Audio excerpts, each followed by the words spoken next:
எல்லோருக்கும் வணக்கம். Hi to all, welcome back to our channel. அனைவருக்கும் இனிய தமிழ் புத்தாண்டு நல்வாழ்த்துக்கள். சாரிங்க, கொஞ்சம் லேட்டாக வாழ்த்து சொல்கிற மாதிரி ஆயிடுச்சு. பிறந்த இந்த வருஷம் எல்லோருக்கும் மன நிம்மதியும் மகிழ்ச்சியும் தரணும் வேண்டிக்கிட்டு வாங்க விலாகுக்குள்ளே போகலாம்.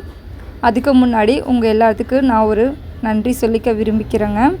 என்னோட அன்பான சொந்தங்களுக்கும் அழகான நட்புகளுக்கும் முகமே தெரியாத என்னோட அன்பான சப்ஸ்கிரைபருக்கும் முதல்ல நன்றி சொல்லிக்கிறேங்க. இப்போது நம்ம சேனல் பார்த்திங்கன்னா 202 சப்ஸ்கிரைபரோடு இருக்கிறோம். இது எனக்கு ரொம்ப மகிழ்ச்சியான தருணங்க. சேனலை சப்ஸ்கிரைப் பண்ணி சப்போர்ட் பண்ண எல்லா நல்ல உள்ளவங்களுக்கும் ரொம்ப நன்றிங்க. வாங்க இன்றைக்கி விலாகுக்குள்ளே போகலாம். இன்றைக்கி பார்த்துட்டிங்கன்னா இது ரேண்டம் டேஸில் எடுத்த விலாகுங்க. அந்த அன்றைக்கி பார்த்திங்கன்னா தம்பிக்கு ஸ்கூல் இருந்தது. கிச்சன் க்ளீனிங் மட்டும் பண்ணி வச்சுட்டு நான் குக் பண்ணி கொடுத்துறேன்னு சொல்லி அம்மா சொல்லிட்டாங்க. கிச்சன் க்ளீன் தாங்க பண்ணிகிட்டு இருந்தேன். இந்த கிளாஸ் டம்ளர் பார்த்துட்டிங்கன்னா நம்மளுக்கு கடை இருக்குங்களா, ஏதோ ஒரு ஐட்டம் எப்போது ஃப்ரீயாக வருங்க. அந்த மாதிரி ஒரு மிட்டாய் ஜாருக்கு வந்தது தாங்க. இந்த மாதிரி நிறையா வச்சுருந்தேன். எல்லாமே உடஞ்சிருச்சுங்க. அந்த அன்னைக்கு பார்த்திங்கன்னா இது ஒன்று மட்டும் இருக்கட்டுன்னு மேலே எடுத்து வச்சுருந்தேன். தம்பி பார்த்துட்டு எனக்கு வேணும், க்ளீன் பண்ணி கொடுங்க அப்படின்னு சொல்லியிருந்தாங்க. அதை தான் வீடியோவில் காமிச்சிட்டு இருந்திருப்பேன். கிச்சன்லாம் க்ளீன் பண்ணி முடிச்சுட்டுங்க. வாஷிங் மிஷினில் ஒரு லோடும் போட்டு விட்டுட்டு அப்படியே கடைக்கும் போயாச்சுங்க. கடை வேலையெல்லாம் முடிச்சுட்டு இடையில காஃபி வேணும்னு சொல்லியிருந்தாங்க. காஃபி வைக்க தான் வந்திருந்தேன். காஃபிலாம் வச்சு மறுபடியும் கடைக்கு எடுத்துகிட்டு போயிட்டுங்க. அந்த அன்னைக்கு லஞ்ச் வேணால் எதுவும் செய்ய முடியல. அம்மா ஊருக்கு கிளம்பி போயிட்டாங்க. காலையில் டிஃபன் மட்டும் தான் செஞ்சுருந்தோம். சரி இன்றைக்கி கடையில் வாங்கிக்கலாம் அப்படின்னு சொல்லிட்டு பார்த்திங்கன்னா அவங்க ஒயிட் ரைஸ் வாங்கிக்கிட்டாங்க. நமக்கு இந்த வெயிலுக்கு தயிர் சாப்பாடு தவிர வேறு எதுவும் உள்ளே இறங்க மாட்டேதுங்க.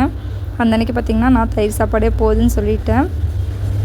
இப்போ பார்த்திங்கன்னா நம்ம ஊரில் வெயில் அதிகமாகவும் அடிக்குதுங்களா, இருக்கவே முடிய மாட்டேங்குது. மத்தியான டைம்லலாம் நான் போய் கொஞ்சம் நேரம் ரெஸ்ட் எடுத்துகிட்டு வந்துக்கிறேன் அப்படின்னு சொல்லிட்டு ரெஸ்ட் எடுக்க வந்துட்டுங்க. தம்பியும் கரெக்டாக ஸ்கூல் முடிஞ்சு வந்துட்டாங்க. இந்த ட்ரைபாட் பார்த்திங்கன்னா இப்போ தான் ரீசெண்ட் டேஸில் ஆர்டர் பண்ணி வாங்கியிருந்தேங்க.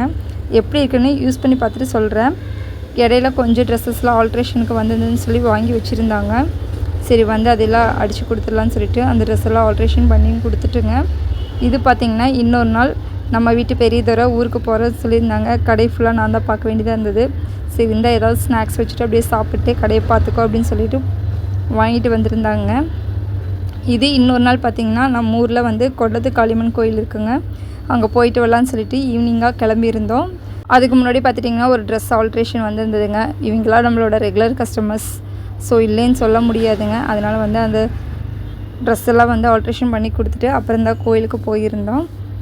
கோயிலுக்கு போகிற வழியில் பார்த்துட்டிங்கன்னா தம்பி ஜூஸ் வேணும்னு சொல்லியிருந்தாங்க. ஜூஸ் எல்லாம் வாங்கி குடிச்சிட்டு கோயிலுக்கும் போய் திருப்தியாக கும்பிட்டாச்சுங்க. தம்பி வேறு இன்றைக்கி போகும்போதே சொல்லிட்டாங்க, இன்றைக்கி வரும்போது கடையில் சாப்பிட்டு வந்துடலான்னு சொல்லிட்டு. அப்புறம் எங்களோட ரெகுலர் ஸ்பாட்டுன்னு ஒன்று இருக்குது, அங்கே தான் போயிருந்தோம். எங்கே போனாலுமே நம்ம வீட்டு பெரியதவரை எல்லோரு கூடயும் நல்லா பழகுவாங்க. அங்கேயுமே அவங்களுக்கு ரெகுலராக போகிறங்காட்டி அங்கே வேலை செய்கிறாந்தாலும் நல்லா பழக்கம் இருக்குங்க. அங்கே போய் அப்படியே சாப்பிட்டு நம்மளோட ஃபேவரட் டிஷ் எப்போ போனாலுமே பூரி தாங்க, இல்லைன்னா ரவா ரோஸ்ட். இந்த 2 தான் மெயின் இருக்கும். மார்னிங் டைமாக இருந்தால் பொங்கல் இருக்குங்க. ஆனால் நம்ம வீட்டு பெரியதோரை எப்போ போனாலும் முதல்ல இட்லி தான் வாங்கி சாப்பிட்டுக்குவாங்க. அப்புறம் நாங்கள் எது ஆர்டர் பண்ணோமோ அதில் ஷேர் பண்ணிக்குவாங்க.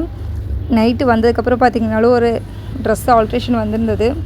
சரி வாங்கி அடித்து கொடுத்துடலான்னு சொல்லிட்டு நைட்டு வந்ததுக்கப்புறம் ட்ரெஸ்ஸெல்லாம் ஆல்ட்ரேஷன் பண்ணி கொடுத்துட்டு, இது இன்னொரு நாள் சித்திரக்கண்ணிக்கு முந்தின நாளுங்க. அந்த அன்றைக்கி பார்த்திங்கன்னா கடைக்கு கொஞ்சம் திங்ஸ் வேணும்னு சொல்லியிருந்தாங்க. நாங்களும் கூட வர ஃப்ரூட்ஸ் எல்லாம் வாங்கிக்கிறோம் அப்படின்னு சொல்லிட்டு நாங்களும் கிளம்பி போயிட்டோம். ஃப்ரூட்ஸ் எல்லாம் அந்த அன்றைக்கி வாங்கிட்டுங்க எல்லாம் நைட்டு செட் பண்ணி வச்சுருந்தோம். இது பார்த்துட்டிங்கன்னா நாங்கள் சின்ன வயசுலேருந்தே ஃபாலோ பண்ணுற பழக்கம்தாங்க. அம்மா பழங்கள்லாம் வாங்கி வச்சுருவாங்க. காலையில் எழுந்திரிச்சு அதில் பாருங்கன்னு சொல்லிடுவாங்க. இந்த பழக்கம் இப்போ வரைக்குமே நான் ஃபாலோ பண்ணிகிட்ருக்கிறேன். இதில் நான் இப்போ கொஞ்சம் இந்த 2-3 வருஷமாக எக்ஸ்ட்ரா ஃபாலோ பண்ணுறது பார்த்திங்கன்னா நம்மக்கிட்ட இருக்க கொஞ்சம் அமௌண்ட்டும் ஏதாவது கோல்டு இது வச்சு தாங்க. அன்றைக்கி காலையில் சித்திரக்கண்ணி அன்றைக்கி தூங்கி எழுந்திரிச்சு பார்த்துக்கிறதுங்க. அன்றைக்கி காலையில் எழுந்திரிச்சு அம்மா காலையிலேயே பக்கத்து கோயிலுக்கு தீர்த்தம் எடுக்கிறதுக்காக எல்லோரும் போயிருந்தாங்க. அண்ணனை காஃபி மட்டும் வச்சிரு அப்படின்னு சொல்லிவிட்டு நான் வெளியே வாசல் கூட்டி தாங்க தெளிச்சிட்டு வந்தேன். நம்மளுக்கு அப்போவே ஒரு வேலை வச்சு விட்டாங்க.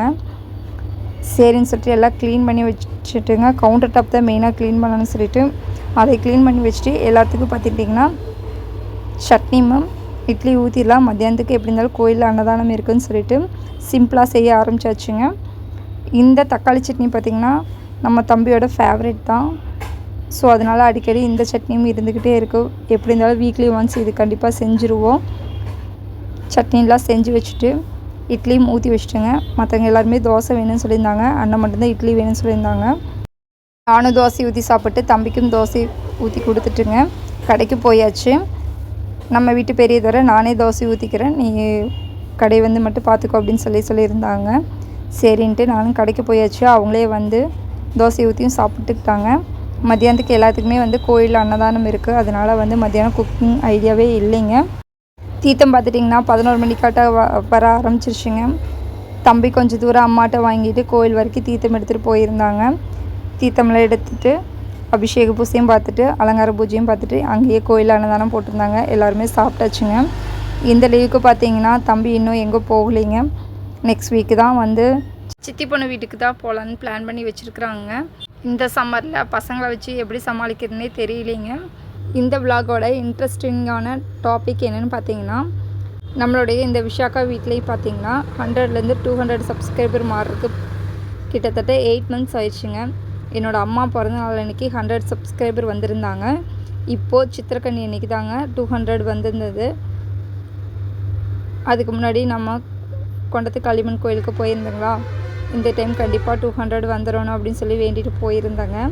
சித்திரக்கனி அன்றைக்கி நைட்டே பார்த்தீங்கன்னா கரெக்டாக வந்து ஒரு மினி விலாக் அப்லோட் பண்ணியிருந்தேங்க.